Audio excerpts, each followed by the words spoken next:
Did you know there's a country where you can rent a full apartment for less than a Netflix subscription, eat like royalty for $1, and live surrounded by ancient temples that make the pyramids look recent? I'm talking about a place where your entire monthly rent, food, utilities, and entertainment combined costs less than what most people blow on coffee in a week. Where $500 doesn't just survive, it thrives. Before we dive in, drop a comment right now. Where are you watching from and what time is it there? I want to see how many of you are dreaming of escape while stuck in rush hour traffic or lying awake at 3 a.m. wondering if there's more to life than bills.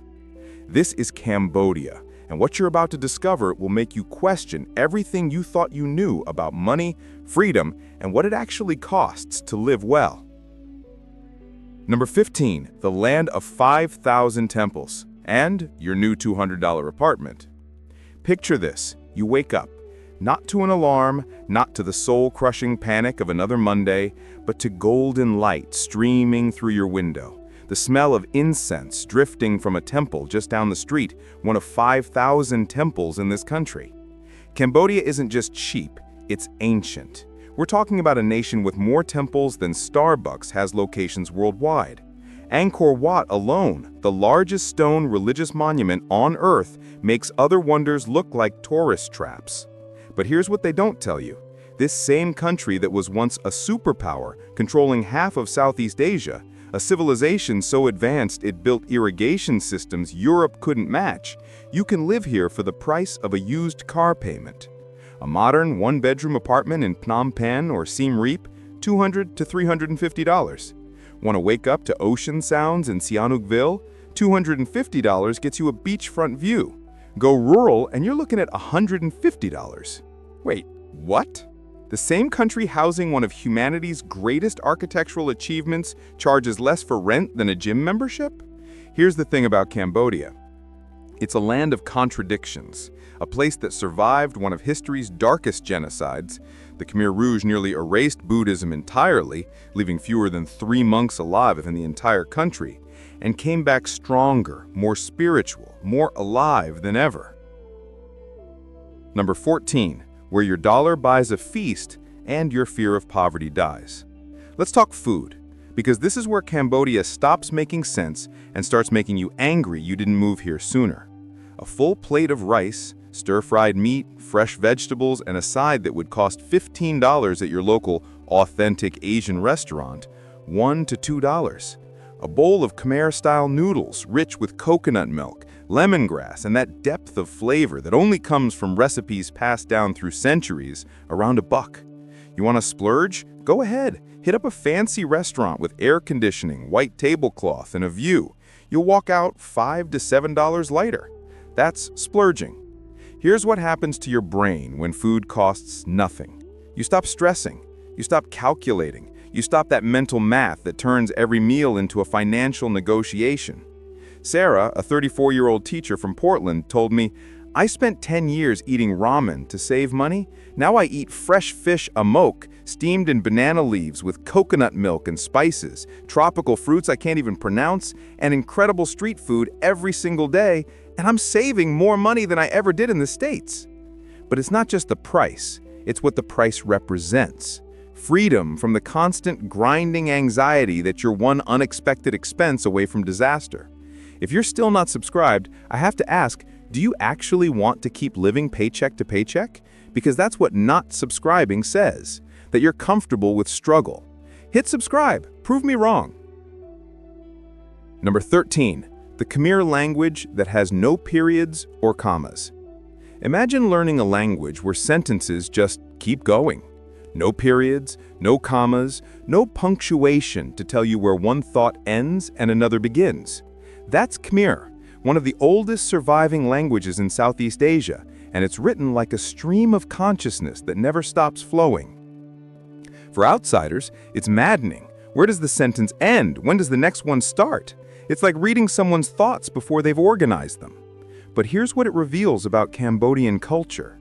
Life isn't meant to be compartmentalized. Thoughts flow into each other. Past blends with present. The sacred mixes with the mundane.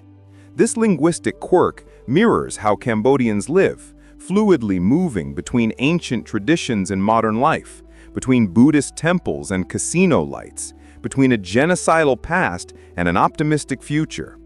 And for you, it means you're entering a culture that doesn't think in rigid Western categories, which can be disorienting, but also liberating. Most expats never learn fluent Khmer. English is widely spoken in cities, but understanding even a little reveals layers most tourists never see. Number 12. The beauty standards that defy Western Instagram culture. Cambodian women move differently, speak differently, exist in a way that Instagram influencers could never replicate. There's a cultural concept called light walking, the idea that a proper woman should move without making sound. Graceful, composed, present but not demanding attention. Their beauty isn't loud, it's understated. Golden brown skin, slender frames, subtle features that don't scream for validation. And their fashion? A blend of modern minimalism and traditional sampot wrap skirts, especially during festivals. But here's the shift nobody talks about. While urban, educated women are becoming more independent, rural Cambodia still operates on traditional values. Women often marry young, 18 to 20, and move in with the husband's family. The role of daughter-in-law and homemaker remains the norm. This creates a fascinating tension. In Phnom Penh, you'll see confident young women in cafes, building careers, traveling solo. Drive an hour into the countryside, and you're in a different century. What does this mean for you? Cambodia isn't one culture, it's several, layered on top of each other. Navigate it respectfully, and you'll find depth most countries have long since paved over. Number 11. Never touch a Cambodian person's head. You reach out to pat a Cambodian child on the head. Innocent gesture, right? Sign of affection back home. The mother pulls the child away. Her face not angry, but pained, disturbed. What just happened? In Khmer culture, the head is sacred. It's where the soul resides. Touching someone's head, even a child's, is like reaching into their spiritual core without permission. It's violation, not affection. And the feet? The opposite. Considered unclean. Pointing your feet at someone, crossing your legs so your soul faces them, using your foot to gesture, all deeply offensive. Cambodians don't shake hands, hug, or pat shoulders. They perform the sampia. Hands pressed together at chest level, slight bow. The deeper the bow, the more respect you're showing. Master this gesture and doors open. Mess up the head-touching rule once and you've branded yourself as culturally clueless. This isn't trivia. This is survival knowledge. Because Cambodia isn't just a cheap place to live, it's a spiritual civilization where invisible rules govern everything. Respect those rules and you're welcomed. Ignore them and you'll always be just another tourist extracting value without giving respect. Number 10. Strange wedding customs that will shock you. In some rural Cambodian communities, before a girl can marry, she must know how to smoke. Yes, smoke. Strong, hand-rolled tobacco, starting as young as 6 or 7 years old. Why? Because according to local belief, if she hasn't experienced the harsh, bitter taste of tobacco, she won't be able to handle the hardships of marriage and life. It's a test of maturity, of resilience, of readiness for adulthood. And here's the kicker. In several mountainous regions, matriarchy still thrives. Women are the heads of households. Children take their mother's surname. After marriage, the groom moves in with the bride's family. And then there's the pink curtain tradition. When a daughter reaches marrying age, around 16, Her parents hang a pink curtain outside the home. It's a public announcement. She's ready for marriage. Multiple daughters, multiple pink curtains. As each one marries, one curtain comes down. Wait, what? A visual countdown of available daughters displayed like a public status board? This is the Cambodia tourists never see. The Cambodia where ancient customs still govern life in ways that feel alien, even shocking to Western sensibilities. Number 8. Every Cambodian man has ordained as a monk. Here's something that'll blow your mind. Nearly every Cambodian man has spent time as a monk at least once in his life. Not forever, not as a career, but as a rite of passage, a few weeks or months before school, marriage, or starting a job. During this time, they shave their heads, wear saffron robes, and live like real monks. No phones, no meat, no worldly desires, just discipline, meditation, and moral development. For Cambodians, this isn't religious extremism. It's education, a way to build character and learn what it means to be a good person. But here's what makes this even more miraculous. This tradition almost died completely. During the Khmer Rouge regime, 1975 to 1979, religion was banned entirely. Temples were destroyed. Monks were executed or forced to abandon their robes. At one point, fewer than 3 monks were believed to have survived across the entire nation. The regime wanted to erase not just Buddhism, but the very concept of spirituality. They believed a godless society would be easier to control. They failed. After the regime fell, Cambodian Buddhism exploded back to life. Temples were rebuilt from rubble. Monks were retrained from scratch. The religion became even more deeply rooted than before. That's not just resilience. That's proof that some things can't be killed, no matter how brutal the attempt. And alongside the spiritual revival came another tradition: yantra tattoos, sacred ink believed to protect against bullets, evil spirits, and misfortune.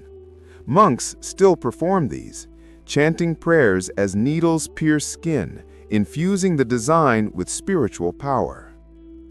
Number 8. Cambodia was once a mighty empire covering Southeast Asia. Today, Cambodia is a small nation nestled between Thailand and Vietnam, easily overlooked, often dismissed. But rewind 1,000 years, and this land was the center of power, civilization, and religion for all of Southeast Asia. The Khmer Empire, from the 9th to 15th century, dominated much of the Indo-Chinese peninsula. At its peak, it rivaled China and India in cultural brilliance, religious influence, and political power. Its capital, Angkor, was one of the largest cities in the ancient world, home to hundreds of stone temples, thousands of hectares of man-made canals, and one of the most advanced irrigation systems of its time. Angkor Wat itself is a marvel of ancient engineering. Over 3,000 intricately carved bas-reliefs, elevated corridors and towers stacked like a stone pyramid. Many experts believe its architecture surpassed the technological capabilities of Europe during the same period. But then came the decline, constant wars with Thailand and Vietnam, internal instability. By the late 19th century, Cambodia had become a French colony. It wasn't until after World War II that the country finally regained independence, and even then, the worst was yet to come. From a regional superpower to a colonized territory to a genocide survivor to one of the world's fastest-growing economies, all in less than 2 centuries. That's not history. That's a phoenix story playing out in real time. Number 7. The ghost city that came back to life. Phnom Penh, the capital, the Paris of Indochina, was once completely empty, not struggling, not declining, empty. In 1975, the Khmer Rouge forced the entire city to evacuate, every single person. Markets shut, buildings abandoned. It became a literal ghost city, while one of history's most brutal regimes tried to erase modern civilization entirely. They didn't just target people, they targeted knowledge. Teachers, doctors, anyone who wore glasses because that meant they could read were executed. The regime wanted Year Zero, a complete restart of society. Over 2 million people died in less than 4 years. And here's what haunts me. Today, you can walk those same streets where history nearly ended, sip a $1 coffee at a riverside cafe, watch tuk-tuks zip past colonial-era buildings, and see a city that refused to die. The royal palace still stands, golden roofs gleaming, the silver pagoda with its floor paved with over 5,000 solid silver tiles. The tool-slaying Genocide Museum preserves the horror in the form of a former prison where torture devices and haunting photographs of victims remain as stark evidence. And around it all, life explodes with color, noise, and stubborn, defiant joy. Cambodia didn't just survive, it thrived. And it did it while keeping costs so low that anyone can afford to live here with dignity. That's not just affordability, that's resilience priced into every meal, every apartment, every sunrise. Number 6. Nightlife in Phnom Penh that transforms after dark. By day, Phnom Penh is golden temples and French colonial architecture. By night, it becomes something else entirely. As the sun sets, locals flood riverside parks, especially Sisowath Boulevard and the area in front of the Royal Palace. Teenagers doing aerobic dance workouts to music, adults walking dogs, children riding bikes, flying kites, playing ball. For Cambodians, evening isn't party time, it's family time, a chance to cool off after a scorching day and reconnect. But for expats and tourists, the night opens up differently. The most iconic mode of transport is the tuk-tuk, a motorized rickshaw that gives you the perfect loop around the city. From Wat Phnom to Sisowath Boulevard to the Grand Royal Palace, wind in your hair, city lights blurring past. And the street food. Vendors selling exotic snacks like crispy fried crickets, grilled tarantulas, spicy dried frogs. These aren't tourist gimmicks, they're actual local delicacies, and you might be surprised when you try them.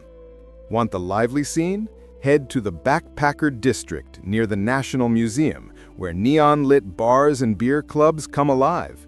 Young locals mixing with travelers, dancing, listening to modern Khmer remixes. Grab a cold bottle of Angkor beer for $1 and lose yourself in the rhythm. Looking for upscale? Naga World is the ultimate destination. Over 600 luxury rooms, a full casino, spa, fine dining, and a grand convention center. It's where Cambodia's rising middle class and international travelers collide. The contrast is what makes it electric. Ancient spirituality by day, modern hedonism by night. And you get to live in both worlds for the price of a single dinner back home. Number 5. The most mysterious spiritual sites in Cambodia. When it comes to Cambodia's most mysterious spiritual sites, Angkor Wat is undoubtedly at the top of the list. Built over 900 years ago, it impresses not only with its massive scale, but with architectural mysteries scientists still struggle to explain. Intricate bas-reliefs carved into massive stone blocks, perfectly assembled without mortar.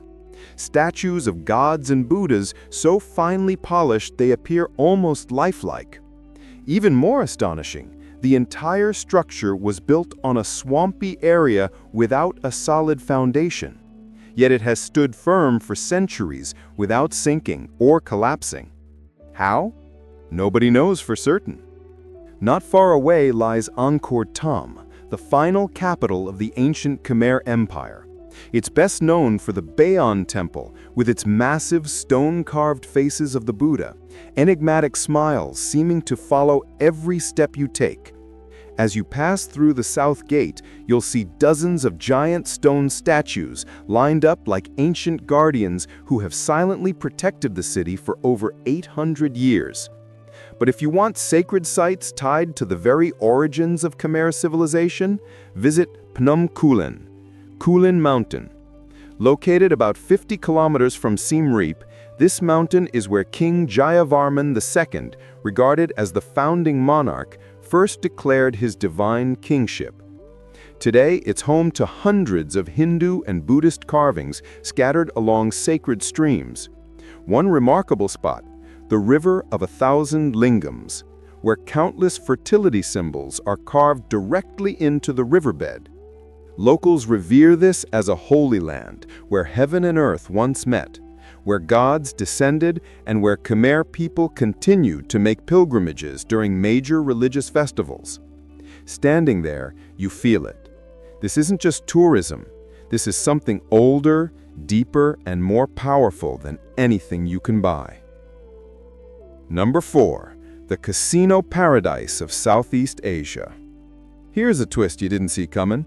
Cambodia is becoming the Las Vegas of Southeast Asia. How? Simple. Gambling is legal here, and it's banned in neighboring Thailand, China, and Vietnam, countries with hundreds of millions of people and money to burn. So what happened? Sihanoukville transformed from a sleepy beach town into a glittering casino hub in less than a decade. Nearly 200 licensed casinos across the country. In 2019 alone, Cambodia's casino industry generated nearly $2 billion in revenue. But here's where it gets interesting for you. All that development? It's keeping prices stable while improving infrastructure. New roads, better hospitals, faster internet, international restaurants, all the comforts you'd expect in a developed country, but at developing country prices. And alongside casinos, Cambodia's garment industry employs over 800,000 people, 10% of the workforce, producing clothing for H&M, Uniqlo, Nike. If you've ever bought a shirt from these brands, there's a good chance it was made in Phnom Penh. The country's GDP growth? 8 to 12% annually for over 2 decades. That's nearly 3 times the global average. What does this mean? You're moving to a country on the rise, where your dollar still goes insanely far, but quality of life is rapidly catching up to first world standards. The sweet spot?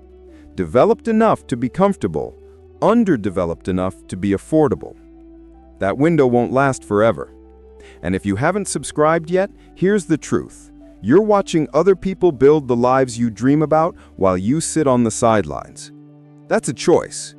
Hit subscribe unless you actually prefer watching from the outside. Number 3. A country with elections but no real opposition. Let's talk about something uncomfortable.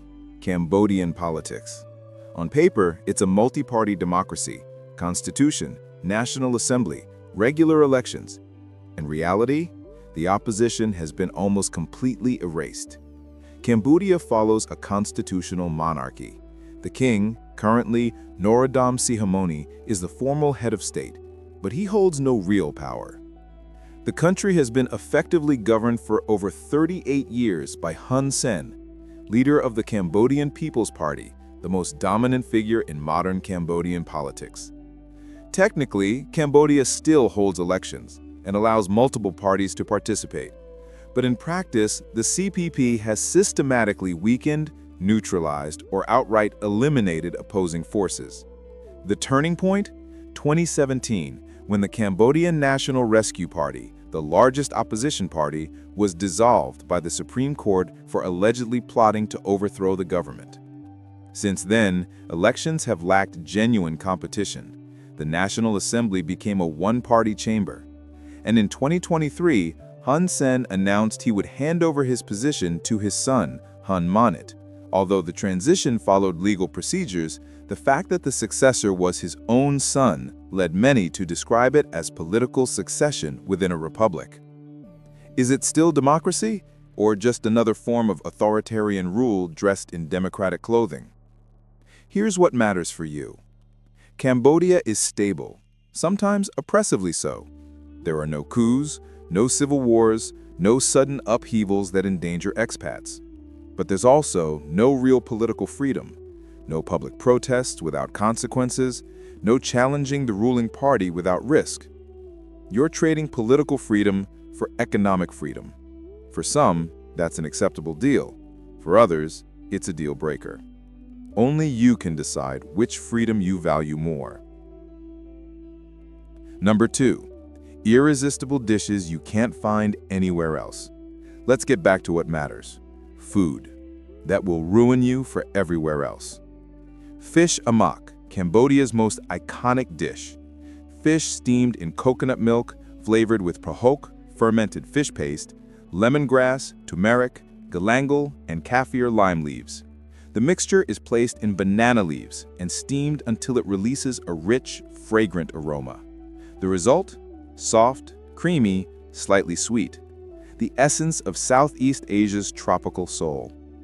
For breakfast, Cambodians enjoy kui tiao, rice noodle soup made from pork bone broth, served with slices of pork, beef meatballs, quail eggs, sometimes shrimp. Similar to Vietnamese pho, but lighter. Topped with crispy garlic, bean sprouts, and fresh herbs. Another local favorite is bai sach truck, Khmer-style grilled pork with rice. Pork marinated in coconut milk and fish sauce, grilled over charcoal until slightly charred. Sliced thin, served over steamed rice with pickled vegetables and sweet, tangy dipping sauce. Available at local markets and breakfast stalls everywhere. Visiting coastal regions like Sihanoukville? Don't miss street-style grilled squid. Fresh squid marinated with spices, grilled over open flames, served with salt, pepper, and lime. Another seafood must-try, black pepper crab, especially when made with kampot pepper, Cambodia's world-renowned spice known for bold aromatic flavor. And for the bold, luklak, stir-fried beef served with rice, fried egg, and fresh vegetables. Or try lap khmer, spicy minced beef salad mixed with fish sauce, lime juice, chili, fragrant herbs, and toasted rice powder. Tangy, spicy, perfect with cold Angkor beer. This isn't fusion. This isn't trendy. This is centuries-old cuisine that survived genocide, colonization, and modernization and still tastes exactly like it should. Number 1. The $500 life that feels like $5,000. Let's break down what $500 actually gets you in Cambodia. Rent? $200 to $350 for a modern one-bedroom in the city. AC, Wi-Fi, hot water. The works. Food? Eat out every meal, $3 per day. That's $90 a month. Or cook at home and spend even less. Utilities? Electricity, water, fast internet, $50 to $75 combined. Transportation? Rent a motorcycle for $50, or take tuk-tuks for $1 or $2 per ride. Inner-city buses cost 25 cents to 50 cents. Entertainment? Coffee, $1 to $3. Movie tickets, $3 to $5. Traditional massage, $5 to $10. Beer at a rooftop bar overlooking ancient temples, $2. Added up, $500 to $700 covers everything. Everything. A single person can live comfortably in Phnom Penh on $700 to $1,000 per month. Choose a frugal lifestyle, eat local food, rent modestly. You can get by on $500 to $600. But here's what the numbers don't show. You stop living in fear. Fear that you can't afford to see a doctor. Fear that one unexpected bill destroys your budget. Fear that you'll never retire. Fear that you're trapped in a cycle that only ends when you're too old to enjoy freedom. Cambodia gives you something money can't usually buy in the West. Breathing room. The space to think, to create, to explore, to become whoever you actually want to be instead of whoever your bills demand you become. Jake, 29, graphic designer from Chicago. I make the same money freelancing remotely, But in Cambodia, that money means I work 4 hours a day instead of 12. I have time to read, to travel, to actually live. My friends back home think I'm broke. I've never been richer. That's the real value proposition. Not just cheap living, but reclaiming time, autonomy, and the mental space to build the life you actually want. The most colorful festivals and your final decision. Before you make your decision, you need to know about Cambodia's soul, its festivals. Chul Cham Tmei, the traditional Khmer New Year, celebrated in mid-April. 3 days of temple visits, prayers, bathing Buddha statues, asking for blessings. Then vibrant outdoor celebrations, water fights, colored powder tossing, traditional games filling the streets with joy. Chum Ben, Ancestors' Day, held in September or October for 15 days. Cambodians honor departed loved ones, bringing offerings to temples, rice, fruits, symbolic gifts to monks. They believe these acts help ancestors find peace in the afterlife. Solemn, spiritual, reverent. And Bon Om Tuk, the water festival and boat racing ceremony, in November, marking when the Tonle Sap River reverses its flow. Boat racing teams from across the country converge in Phnom Penh for 3 days. Tens of thousands gather along riverbanks. Fireworks light up the sky. Music concerts electrify the night. Brilliant lights dance on water late into the evening.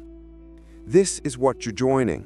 Not just cheap rent, but a living, breathing culture with roots deeper than most Western nations have been countries. So here's my final question. What's actually stopping you? Is it fear of the unknown? Fear of leaving comfort behind? Or is it that quiet voice saying you don't deserve this, that only other people get to live like this? Cambodia isn't perfect, no place is, but it offers something rare, a chance to rewrite the equation, to prove that quality of life isn't about how much you earn, it's about what that earning actually buys. Drop a comment. Which fact hit you hardest? What are you afraid of? What time is it where you are? Are you watching this during lunch at a job you hate, or at 2 a.m. because anxiety won't let you sleep? I see you. Cambodia sees you. The question is, do you see the way out? If this video made you feel even a flicker of possibility, hit that like button and subscribe. Because the people who change their lives aren't the ones with the most money or the best circumstances, they're the ones who actually take the first step. Until next time, keep exploring, keep questioning, and never let anyone tell you that the life you want costs more than you can afford. It doesn't. You've just been looking in the wrong places.